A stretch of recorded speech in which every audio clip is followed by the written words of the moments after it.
So before we start, I think what I want to ask a show of hands is a couple of questions. And each time, if it ticks the box for you, just raise your hand and I will kind of know. How many of you actually want to be a CEO at all before you retire? Okay, that's a fair, good number. How many of you actually want to be a board member? Not necessarily in your own sector, but some other sector. Okay. Now comes the tricky question. How many of you are above 40? Well, I'm going to correlate all of this in my speech. How many of you are happy? How many of you are contented with what you have and even what you don't have? That's a trick question, by the way. And how many of you like James Bond movies? Well, I'm going to use that dialogue, right? Famous dialogue, shaken and stirred. So, typical corporate way. Every presentation, every speech, every discourse must have a KPI. And I always said one KPI for myself. If tonight or over next couple of evenings, if you have sleepless night with what I leave you with, I have achieved my KPI. I provoked you. If it is a feel-good factor, I failed. My job here is not to come and give a feel-good conversation, which you can read from anywhere. I think Google and ChatGPT can today do much better. My job is not that. I work with a range of industries, large industrial houses, families, boards, and promoters, in working with them on succession planning. So which is why I thought I will bring that context to all of you, of saying what does it mean to succeed, and especially succeeding the founder. It's a glass ceiling. It's even worse than a glass ceiling. You might be what they would call as a loyal employee, leader, worked with them for 30 years, 35 years, but you still won't be the CEO. The son who is probably 30 years younger than you, their son is going to become the next CEO, and he will call you by first name where you have to call them sir. Right? Some of those Indian nuances have not changed. So let's talk about what's the new reality of transition. We are seeing a huge variety of capability gap. And the reason why I asked about age and aspiration is you want to be the CEO, you want to be a board member. If you think it is only privilege, power, you already failed. Today, being a board member has more legal accountability and risks that you can actually not even compete. Something happens in a factory, you can understand. If you sit on a board of a financial services and some branch guy does some mistake, you're still criminally liable if somebody takes you to court as a director. So how will you understand those risks? And how are you equipping yourself to understand other industries more than what you already know? So let me provoke you deliberately. And this is with no disrespect. Manufacturing industry is one of the most inward-looking sector. You are very deep in what you know, and you almost become like the next tree that your factory has. Because you've been there, you know everything, every process, every human being, every mission you know. But do you know what's happening just 50 kilometers away? Yet all of us will give gyan on WhatsApp University, Facebook. By the way, I'm saying Facebook because I wouldn't dare say Facebook in an audience less than 30 years of age. Because they don't know what is Facebook. It's Insta, not even Instagram. It's Insta or in IG, right? The moment we all say, how many of you have hotmail.com as ID? Oh my God, you must be really old here. I'm sorry, I'm just provoking. Small ones, right? So in the 2019 election that India had, 7 crore Indians voted for the first time. 7 crore youngsters who turned 18. All truly Gen Z, born in the year 2000 or later. And there was a survey which studied quite a few thousands, I think about 12 or 13,000 Indians. And 99.98 or more did not know. There is a phrase, www dot. What does it mean? They don't know. For them, everything is an app. And Insta is an app. Email is an app. Bank is an app. They don't even know a branch. Chat is an app. Dating is an app. Correct? The world has changed, context has changed. So if you have to be a board member or a CEO, do you understand that? That's my question. So just because you're from manufacturing won't cut ice, because your customers are getting younger, your regulators are getting younger, your policy makers are getting younger, your parliamentarians are getting younger. How do you speak their language? Today you're speaking machine language which won't cut ice. And within the sector, we are also seeing a huge change. The founder to next gen transition is happening. We are also seeing PEs investing in the manufacturing sector. And the PEs really don't care about, beyond a point, age, expertise. Can you get me ready for exit? Can you package this company and take me to IPO? Which means your ability to work with younger professionals, CFOs, who are probably in their mid-30s to late 30s, is very different. The conventional manufacturing was, if you have spent 30 years, I trust you. You're loyal. It won't work at all in today's world.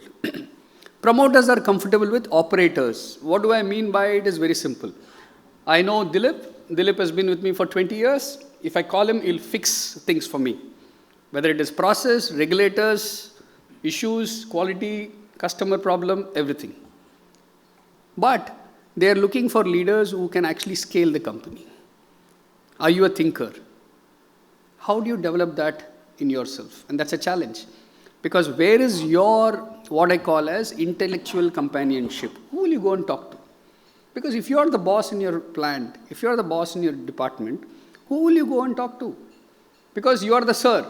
I see some ma'ams also. Who will you talk to? Because it's a huge hierarchical industry. How do you solve that problem? So to me, succession, if you want to be a CEO or a board member, is a 10-year event. It's a decadal event. You have to build your own capabilities, not just in subject matter expertise, technology, regulation, policy, not politics alone, policy. How do you influence all of those? Who are those stakeholders that you can talk to? And how do you communicate? This sector has one big challenge. It just doesn't communicate well. And of course, we also have a challenge that we have not grown as a sector compared to, let's say, China. In some parts, even if I take a smaller industry, smaller country like Vietnam, Cambodia, they're lagging behind. Let me flip this. Shouldn't you be worried with Internet of Things and startup coming into your industry?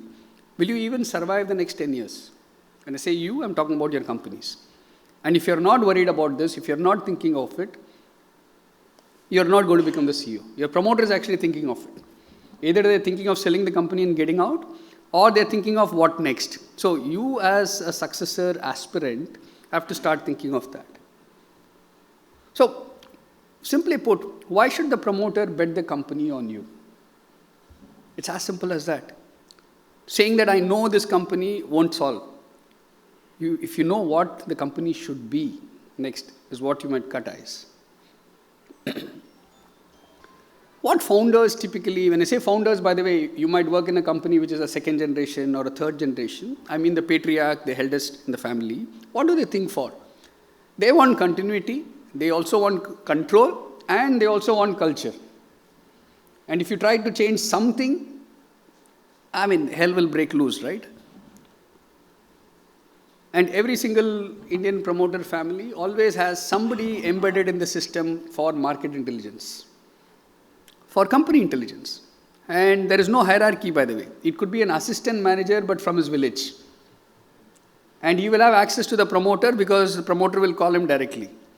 And whereas you might be the CMO, CFO, doesn't matter. How do you break that code? Simple. Stop being insecure. Don't be insecure. In a world like today where WhatsApp lives, where social media lives, you must assume that you will always be watched. You must assume that you will always be recorded. And you must assume that whatever you have said will be used against you. Not in a court of law necessarily, but with the promoter, with social media. So how do you then stand out is, you have to trust your own judgment over knowledge. And in my book, I've alluded to one of the deepest sense of risk-taking ability India sees. Promoters, in the Indian promoters, if you look at it, Think 10 years and 20 years ahead. If I had been an MNC, I would not grow like that. I'll be very worried about compliance, I'll be worried about regulation, I'll be worried about return. An Indian promoter will say, let's go and get that technology. Let's invest. Because it's going to be path-breaking. So they have a huge risk appetite. So as somebody working with them, and as somebody wanting to replace them as leadership role, where is your risk appetite? And one of the things that I've always observed a lot of leaders strongly have is their gut feel. They trust their gut feel. To me, the gut feel is what I call as millions of bytes of unstructured data you have in your head. It's not an Excel sheet. It's not linear. It's not exponential. It's very unstructured, but you have it inside your brain. And your gut tells you, it picks up all of that. In a microsecond, it analyzes and says, don't do. Whereas your consultant will say, let's do. But your gut says, don't do. And there's enough empirical evidence of research that says that gut feel is overwhelmingly right. So you'll have to trust your judgment over knowledge in a lot of times. The commercial courage, I think, with startups, if you're today in startup world, you will see that you are taking calls which have no precedence. And manufacturing typically has assumed precedence.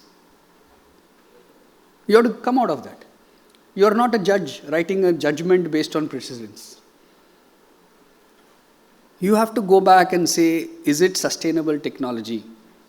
Will my customer buy it? Somewhere I see that we all think of, the moment I say consumer, we will think of FMCG company, TV, phones. But you also have clients. You exist because of clients. If the clients don't exist, you don't exist. You can have all the factories, fancy technology, machines, people. So go back to customers. So I call it as commercial courage. You don't have surety, you don't have answers. It's incomplete data. But what is your customer saying? And more importantly, behave like a owner even before you become one. I call it an entrepreneurial professional. You're using your promoter's capital, company, but you're actually acting like a promoter, taking calls, decisions in the best interest of the company. And today, most of the Indian firms have ESOPs, ownership management programs, all of that. So wealth would follow. But if you're going to wait for the stake or the ESOP to come first, and then become and act like an owner, you will never get that. And the biggest change in the last few years in Indian ecosystem, including in manufacturing, is 1992, when India liberalized, there was a big change. Promoters until then held capital. They were the only ones who had capital to give, equity capital. Today, in the last 10 years, we have seen, if you have an idea and backed by a great execution capability, there is private capital ready to come in. We have seen that in the startup space, especially in the services space. But India traditionally has not been known as a product nation. China is seen as a product nation in multiple products. Vietnam or Cambodia is seen as very niche segments. Taiwan is seen as a niche semiconductor segment. What is India known for? And I think if you wait for the next guy to do it and then copy, you're already a Me Too. You're a clone. You're not an inventor. You're not a pioneer. And I think this has a cultural nuance for us. I give this example of power cuts in India. How many of us grew up in India and power cuts? I grew up with power cuts, 70s, 80s, 90s, power cuts all across India. Do you know what was our common behavior if there was a power cut at home?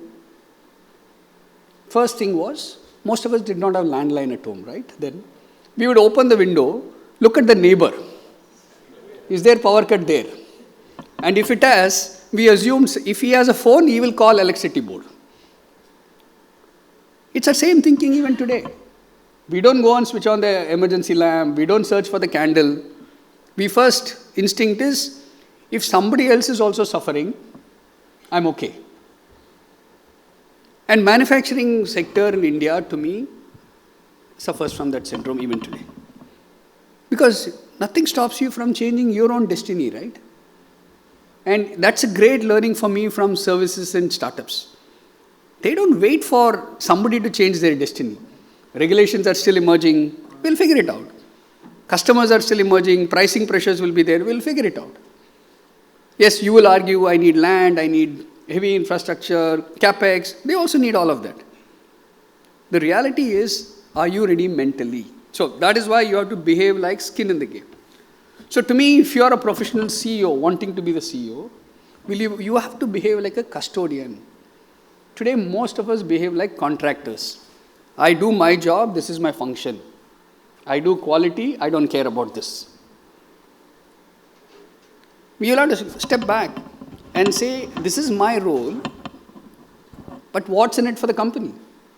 So you have to become custodian. Let's say you're head of quality control and your rejection rates are higher.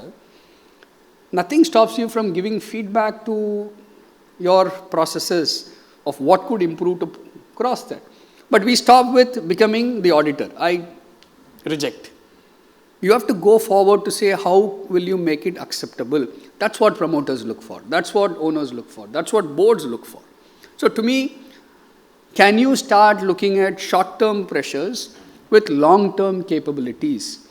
How many of you have in your teams, not necessarily direct reports, but people less than 30 years of age? Half the room.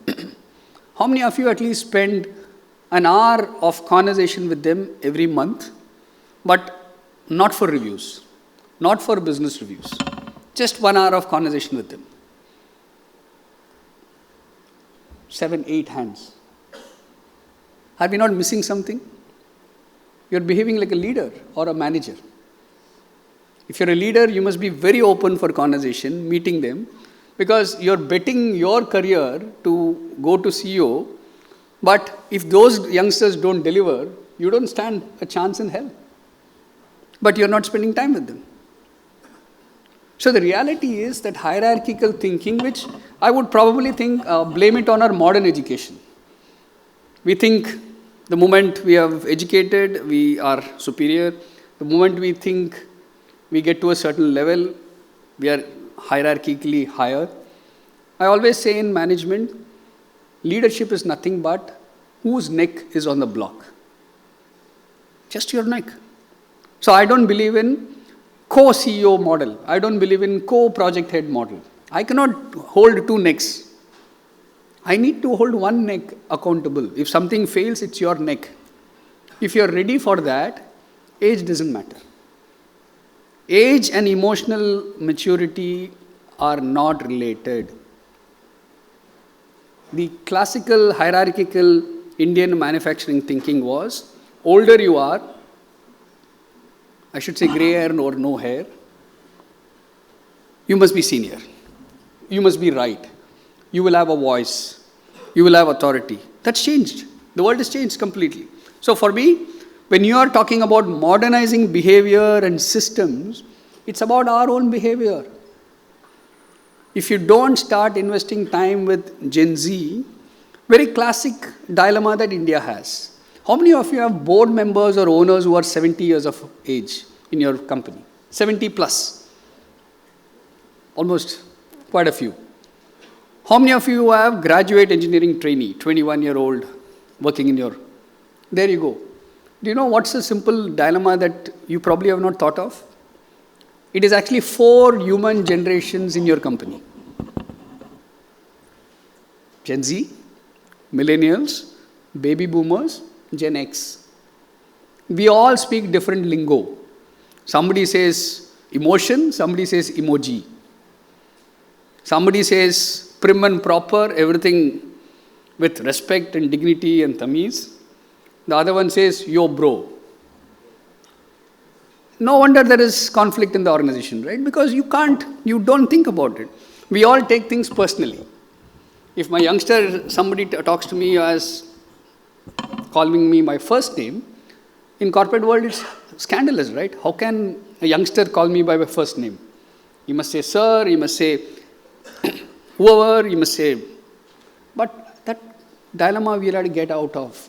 We must say we are only custodian for the next generation. Two-thirds of Indians are less than 35. So if you are 36 years and above, how many of you are 36 and above here? Oh my God, we are all killing the national statistics. We are living on borrowed time. 800 million Indians are less than 35. So we are skewing the statistics. So if you start taking yourself so lightly and you start changing, you will enjoy your time with them. So 15 years ago, or 12 years ago, I started doing what I call as reverse mentoring. I would call a kid who is in 17 years of age average, who has finished 12th standard and waiting to get to college, and say, come and spend 2 months with me. Shadow me. Wherever I go, whatever I do, except confidential meetings, come with me. And every 2 days, we would have conversations about what he wouldn't understand. And I would ask what I did not understand about youngsters.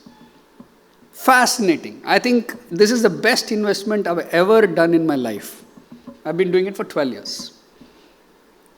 My idea of what modern India society, a lot of my writings, a lot of my conversations, a lot of my CEO coaching, a lot of my boards happened because of that investment. Otherwise, I would have assumed he is equivalent to of my kid's age. He is like my nephew. That itself is a wrong start because I'm bringing relationship into it. But if I see him as an individual and say I'm going to learn, nothing stopped me, right? Yes, my HR stopped me. Oh, how you cannot get somebody who is less than 18. I said, I'll give a personal bond. I'll speak to the parent. It's my choice. So you will have to create opportunities to learn. So we're all behaving like elephant. We feel that just because there's a rope in our leg, I cannot move. Elephant is a giant. It can break that rope and go. It just doesn't move. We are all bound by our own boundaries.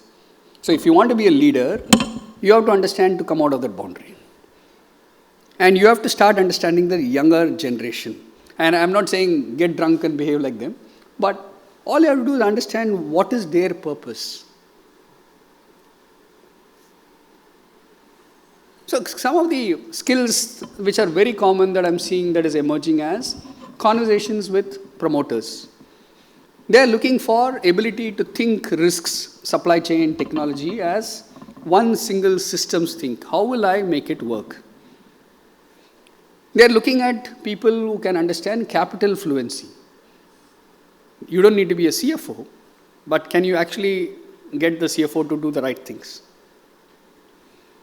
And people, can you move from being a functional expert to being people leader? People will make you a leader if you will listen to their grievances, if they think you're fair, if they think you're neutral. But we're all political beasts, human beings, individuals. We will take sides, we have our own biases, and organizations are exceptionally political. And within that, can you still be fair or perceived as fair? And I think that's becoming a very, very important one. And if you want to become a board member, today I can tell you, if you sit in a board of a mid-sized bank and you sit on a couple of committees, the average number of pages that come to you for monthly reading as an agenda and annexures is about 1,000. And you're going to meet for 2 hours. Will you actually be able to read 1,000 pages before attending that board meeting? I can tell you chances are no. I know of board members who feed the entire agenda and papers to ChatGPT and say, summarize it for me. Everything is fine until something goes wrong with that bank. And then the world will hound you. But that's becoming the reality. So if you want to be a board member, be careful about what you wish for. Are you ready for it? Are you prepared for it? Not a week goes without somebody pinging me on LinkedIn asking me this question. I want to get onto boards. Can you introduce me? Can you talk about it? And I always tell them the same. Be careful about what you wish for. It's not about money. A board, under law, you cannot be paid more than 1 lakh sitting fee per board meeting. Let's assume you sit on 2 or 3 committees. Let's assume the company actually pays you the full 1 lakh. By the way, even the largest listed companies don't pay full 1 lakh. They will want to look nice and say, we are paying 80,000, 70,000. So to making that 10, 12 lakhs a year, is it worth the risk that you take? Because you cannot be there every time. You cannot understand the processes. And beyond a point, what do you achieve? What do you give? So when people say, I want to contribute to society, you can start here. In your building, there will be a kid who needs help with engineering, mathematics. Have you ever spoken to them? There must be a school or a college nearby. Go as a visiting faculty. Have you ever gone? So I think we get confused with what we want to do. I call it purpose. That purpose is getting far disrupted with disruptions in your sector. Because you thought engineering, manufacturing is your purpose, it's your life, it's been your life. But suddenly with most of the factories, I think in India, technically if capital were not a constraint and political imagery is not a constraint, most of the factories can be automated and run by machines. Then why are you needed? Why am I needed? And will that reality come in? Probably. Give it under 10 years, 20 years, 30 years in India. We may not live to see it. The next generation will struggle. I'm a great believer that the world does not have 9 billion jobs. Indian population is estimated at 144 crores as we speak. Where are the jobs? We don't have so much jobs. And with more automation, what do humans do? Even today, how many of you would spend at least 3 to 5 hours with any screen? Laptop, computer, phone. 4 to 5 hours. And what if jobs are being done by machines? What will we do? More Netflix, more Amazon Prime, more online poker, more Instagram, more YouTube. Haven't you noticed, if you actually today sit in a hospital, it's very irritating to hear that Insta reel, somebody is listening next door, right, with loud volume. And we are supposed to be a cultured and evolved human beings. In the entire animal kingdom, we have the sixth sense, and yet we behave like this. So the point I'm making is, with disruptions happening, how will your leadership in manufacturing stay human? Are we human? I don't know. But you're going to face market fragmentation. You're going to have pressures of ESG everywhere. At the same time, you will also have ESG critics who will say, oh, ESG is all farce. It's not needed. It's not sustainability. And yet, you will have to, if you're a listed entity, if you don't do ESG, you're damned. If you're exporting to Europe, if you don't do ESG, you're damned. So you'll have to figure out ways and means. So how do you reskill yourself for each of these? I think the reskilling is the easiest one. I think technological translation, it's not about coding. What is technology happening? Is it changing people? Is it changing process? Is it changing the way that we do business? I think it's a combination of all of that.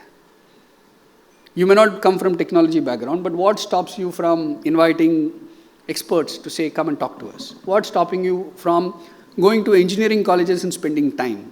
Yes, all of these reskilling will need you to spend time.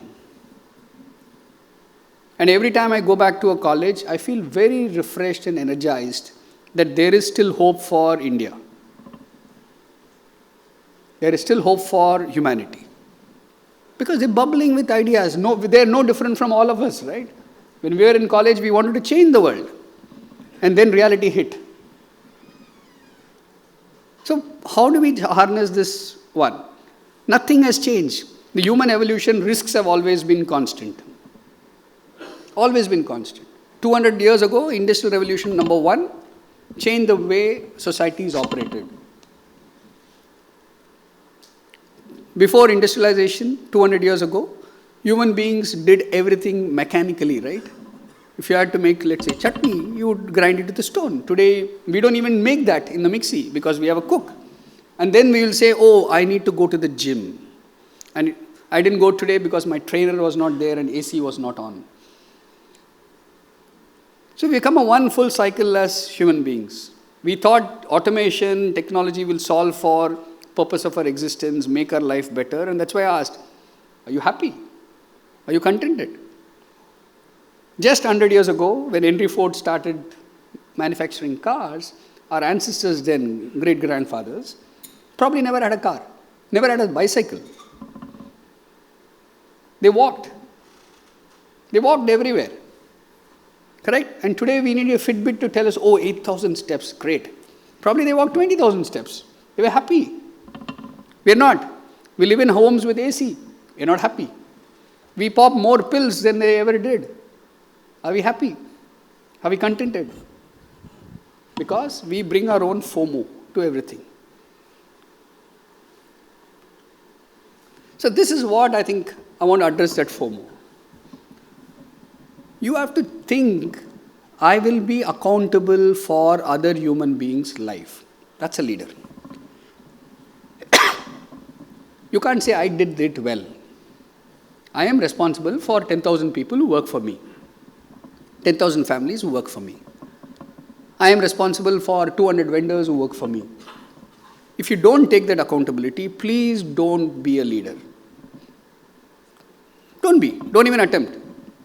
Because you're going to make yourself unhappy, more unhappy, and you're going to make others not feel nice about it. So if you are a leader, you must be accountable for others in your presence. I think that's a classic definition of a leader. Typically what Indian promoters do. They will always say, I'm responsible for families. We are 45,000 parivar. They look at all of us as family, that they're responsible for it. That makes them drive them go. So you have to be comfortable with visibility. A lot of us are not, right? We don't make public speeches. We're very comfortable in our offices, in our teams. You have to be comfortable with visibility, but you must also be comfortable with scrutiny. If you're a leader, the world will have a comment and opinion on everything you do and everything you don't do. You have to be ready for that. And more importantly, accountability. Energy. If you're a listed entity and if I know that you're popping pills and you're in and out of hospital as a CEO, I'm going to short your script. Because I don't know whether you live. And that's a capitalist world we live in. So if you think privacy is a given, sorry, it is not. If you're running a listed entity, privacy is not given. I will have queries, an analyst will have a query, a proxy investor will have a query. Your company is under losses, why did you buy a 2 crore Mercedes? And media will write about it. So in your mind, you must be prepared for such scrutiny. And more importantly, I think moral authority. And I'm generally asked, what is ethics? And what is integrity? And I'm going to make a kind of what I see in most of the Indian HR recruitment form, assessment form, candidate assessment form. And I find it very strange and funny even till date. It will say on a scale of 1 to 10, rate candidates' integrity. And I find it strange. Integrity is binary. Either you have it or you don't. I can't think of integrity like body temperature. Oh, you have 98.4% integrity. Which means 98.4% of the time, you'll behave with integrity. My worry is which time, if you don't have integrity, what do I do? So you have to reimagine what is in your own system, organization. And yet, I'm sure you're filling those forms and ticking candidates. Integrity, 8. I would never hire anybody's integrity less than 10 on 10. I should not. So, question yourself. That's a point I want to leave with. Of course, if you want to be the leader, what is the organization you are going to build? So far, you've been part of an organization somebody has built for you. If you're a leader, what will you build? Middle management to me in India is the weakest link. And middle management is the is the team that runs everything in India. The top bosses say, "Arey, tum kar dena." And the bottommost, the entry-level jobs are still not trained, they're freshers, they're going through their own cultural crisis and disruptions. So the middle managers invariably bear the brunt. Have you ever sat down, spent time mentoring them, grooming them? No. Start doing it. You'll be surprised with what magic you will create for them. Mentor them, coach them. Just set aside 1 hour, half an hour. I'm not talking about the so-called full-day workshops that you do once a year and all that. That's all fine. Continue doing it. Just set aside one-on-one conversation, 20 minutes, cup of tea with them and saying, "Arey bhai, kya chal raha hai? What is happening?" Not about work. How can I help you? And you will get your own assessment. Can you send them for some training? Can you send them for something else? Can you shift the company? Can you give them newer roles, newer responsibilities? And all of us, despite what we carry, right, calendarization, we all have schedules on our phone. But we forget the basic. People are people. We are emotions, we have feelings, we have bias. Can you get them together and talk to them? Please do talk to people. More the devices we have, how many of you have at least 4 devices in your office? A computer, a laptop, an iPad, a phone, right? 4 devices. More devices we have, lesser we actually communicate. Lesser we actually converse with people, human beings. We chat more. It's actually easier to call that guy and have a quick 3-minute conversation and he'll feel nice about it. But without hierarchy. Don't tell him, "Come and see me at my cabin." Pick up the phone, talk to him. So I think small little tweaks if you do, I think it will add a lot of value for you and for them. You will have to get out of that hierarchy. And more important, whatever you do, if you're going to take a new leadership role, give yourself 24 months for transition before taking that role. If you're going to become the CEO, have a 24-month transition simply because, especially if it's a promoter giving up that role to you, you have to get ready. It's a very, very tall, big boots. You will be judged mercilessly. But let's face it, if you're a listed entity, typically you get 100 days to deliver. That's it. That's why people say 100-day plan for leadership. If you take charge Jan 1st, April 10th, I'm going to judge you. In that quarter results, I'm going to judge you. Did you deliver? Did you not? So, world is getting very, what we call as very merciless expectation. So, how do you deliver? Simple. You cannot demand succession that I've been in this company for 30 years, I've been with you for so long, I've seen hardships. Sorry. You have to demonstrate your capability. There is nothing called free lunch. The founder will always step back only when they will think business will step up. In my book, I've alluded to something that I've seen with so many founders I work with. They don't have hobbies at all. For 40, 45 years, most of the Indian founders and patriarchs have built only business. They don't have hobbies. The Western world, you will hear of founders going golfing, tennis, annual vacation. Nothing. Here, Saturday, Sunday, come what may, everything is about business. So how do you step back? And how do you get them to step back? Is when they know business is safe with you. And the third, very simple, your behavior will tell you or tell them whether you are the right candidate.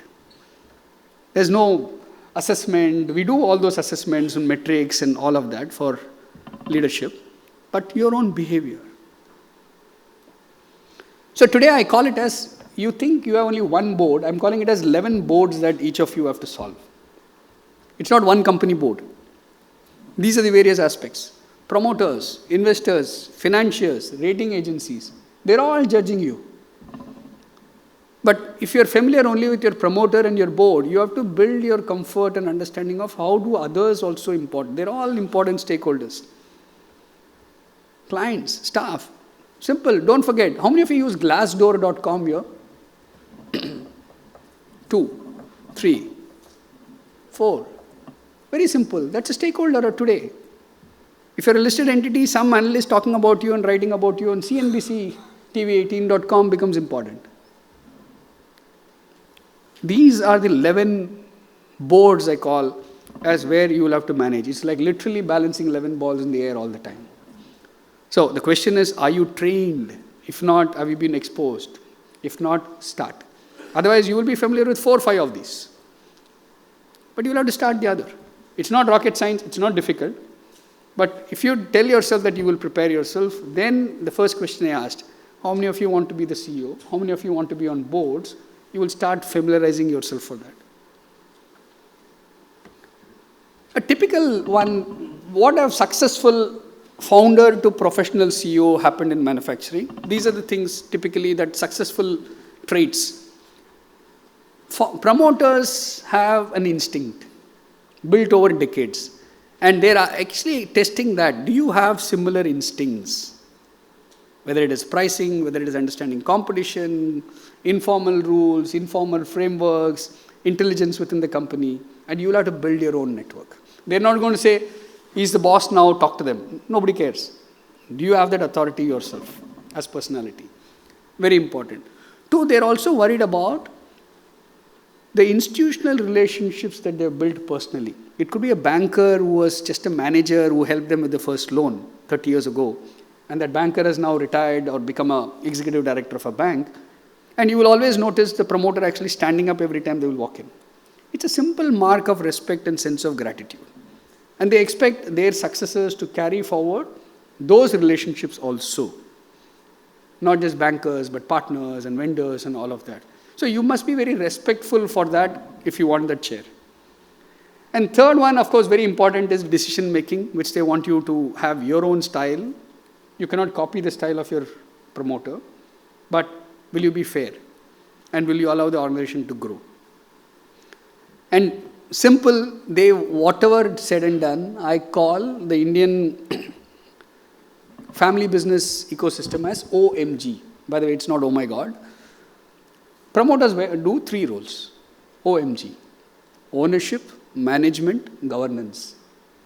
The first generation says, I own shares, I manage, I'm the CEO, I'm the board. My family and friends are the board. The second generation says, I will own, but I will put them in tax efficient buckets, not necessarily individual shareholding. It can be LLPs, it can be trust. I will manage, but I'm ready to bring professionals as CEOs. But in governance, I still will be the chairman, my son will be the chairman, and all of those. And only in the third generation do you see the M and G completely shifting. Not necessarily in all the businesses, not necessarily in all the families. So you will have to understand that construct. Understanding promoters' family dynamics is very important if you want to be CEO in a family business. And 82% of Indian family businesses, whether they're conglomerates or kiranas, are actually promoter-owned and promoter-run and promoter-controlled. What if I make one of you as a CEO, but the promoter will still control you like a puppet from the behind?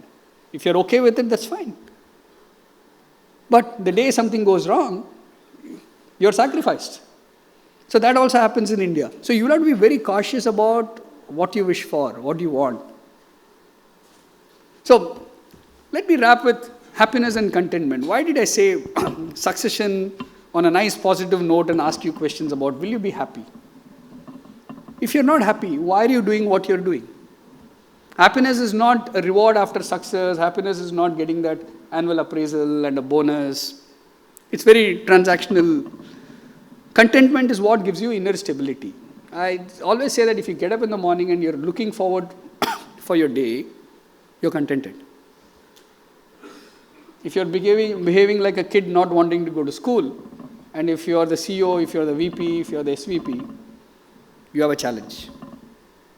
You have a challenge. You're in a toxic environment. You're in a toxic culture. Don't do it. The choice is yours. It's not only about money. Many people justify saying, oh, I need that income. I need that. I'm the breadwinner. It's not that. The choices that we have are plenty. But we remember my elephant example. We all think like we are the elephant. There's a small rope in my leg, so I think I cannot move beyond this. Human beings have always migrated around the world in search for something better. Money, life, joy, partner, society, acceptance, everything. So please do remember we are all human beings. We have choices. And I think as you build companies, the question is, when we use the word work-life balance, do any of you use that phrase? Work-life balance? So my definition of work-life balance is very simple. In India, 1/6 of world's population, and we do not have 1/6 of world's wealth. We are a hugely competitive country. You have to be born in an hospital, it is competitive, because you have to book the bed and ward in advance for delivery. And I'm talking about middle class and upward. You want to get married? Competition for the hall. You want to date? Competition. on Tinder, on Bumble. Whatever you do, and we all have FOMO, right? We must see that movie first day, first show. We must go to that restaurant today to eat. And how has our behavior changed? When we go to a restaurant, probably 10 years ago, we had that sense of gratitude. Some of us have that habit of simply acknowledging the food, or some of us thank the parent or whoever is brought in. Today, all of us take our phone and first thing is selfie and Instagram. Our behavior has changed. So what should give us happiness, that technically that food is not giving you happiness. It is the joy of posting that picture on Instagram gives you happiness about food. Humans have changed. And same thing is on work-life balance. Be happy that you have work in your life. And if you can create good life at your workplace, then you're a leader. Nothing stops you. If you think my HR will do it, it's gone, finished. You've killed the mood right there.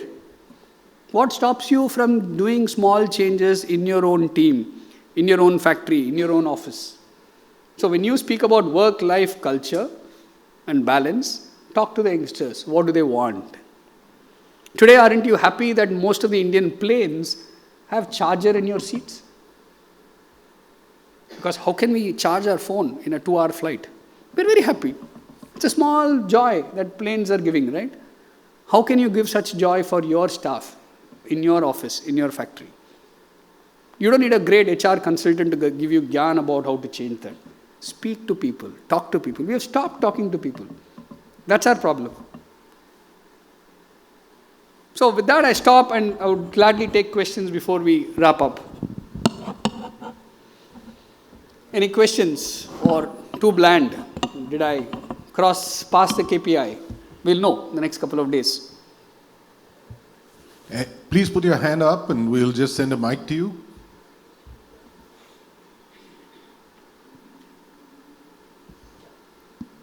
He's bringing a mic. Just a moment.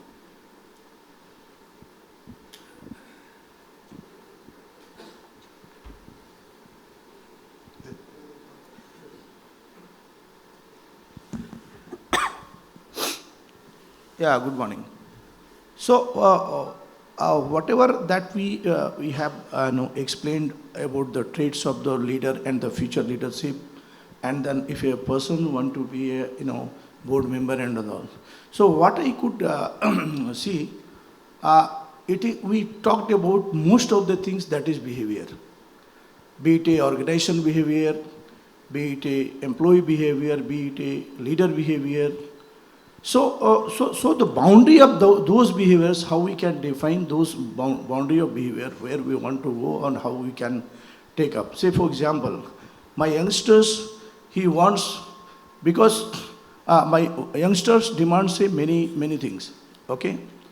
And there are some limitations of maybe, social behavior, okay? So there are many, when we talk about our youngsters, it's a regular phenomena that is in Hindalco. Okay. We have a different conversation platforms, and we take the feedback from them. So many typical things that comes. So how do you suggest that how we can satisfy them? So I think in today's VUCA world, as we call it, disruptions, not many things under our control. If something is not under your control, or if something is not under your influence, you cannot worry about it. But behavioral models always have suggested that if you pay attention, and it won't happen overnight. Like for example, let's say HR sends a questionnaire, employee satisfaction survey. Typically, less than 2 to 3% actually respond.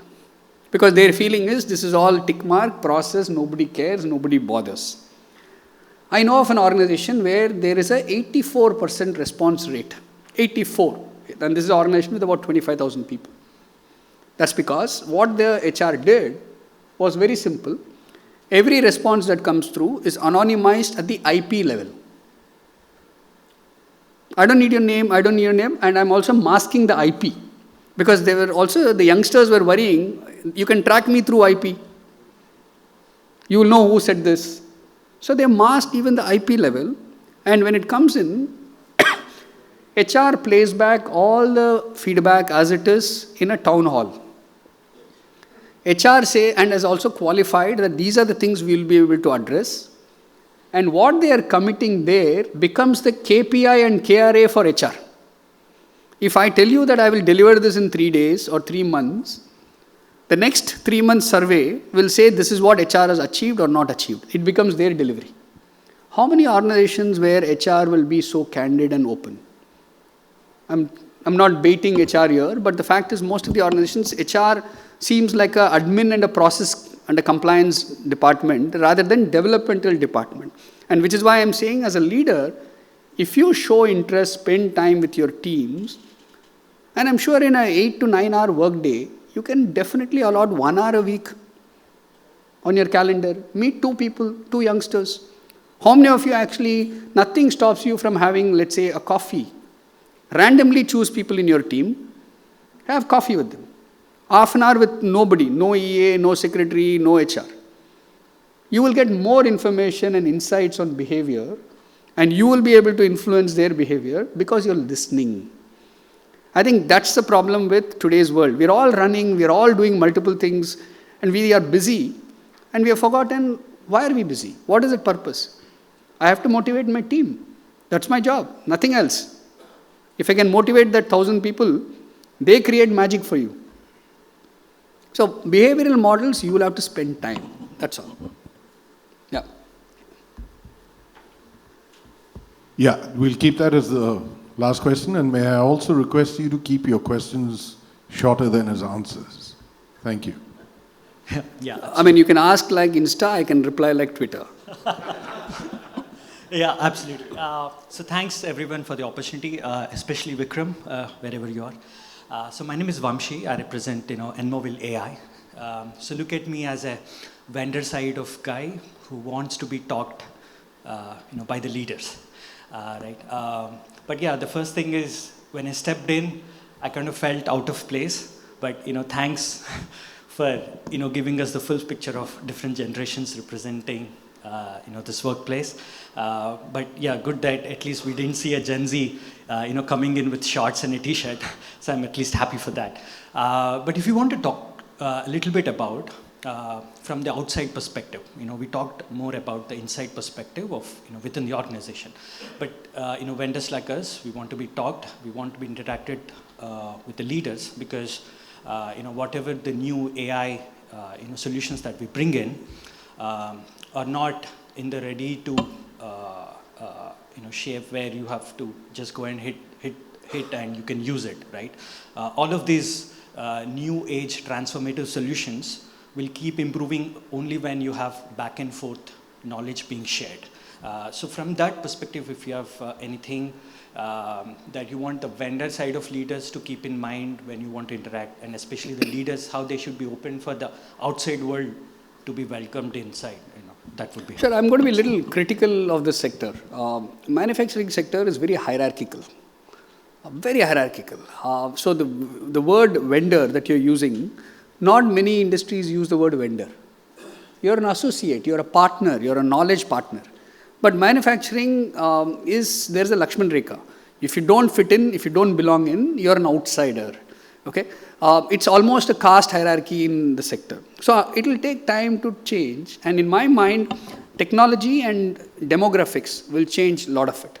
Otherwise, for example, if you go to a factory, it's sacrosanct, right? Then it's like a kingdom. There's a mini prince and a mini king sitting there, satrap sitting there. Is it changing? It is already changing. Will AI immediately change? What I spoke so far is on HI, human intelligence. It's not on AI yet. And I'm saying that human intelligence itself is not harnessed. And AI, I will bucket it under the larger technology, emerging technology. In my worldview, the next 10 years, you don't need human beings in most of the factories. And that's the kind of a view that I'm having. Because if you look at it, the younger generation does not recognize things very differently. Will they go to a shop and shop? I don't know. With Amazon and Flipkarts of the world, everything is downloaded. Probably with gene technology in 30 years, we will actually download babies. I don't know. Today we are biologically delivering them. But that's the rate of pace of technological change. So vendor management or vendor thinking, I think you'll have to flip that question. What's in it for them?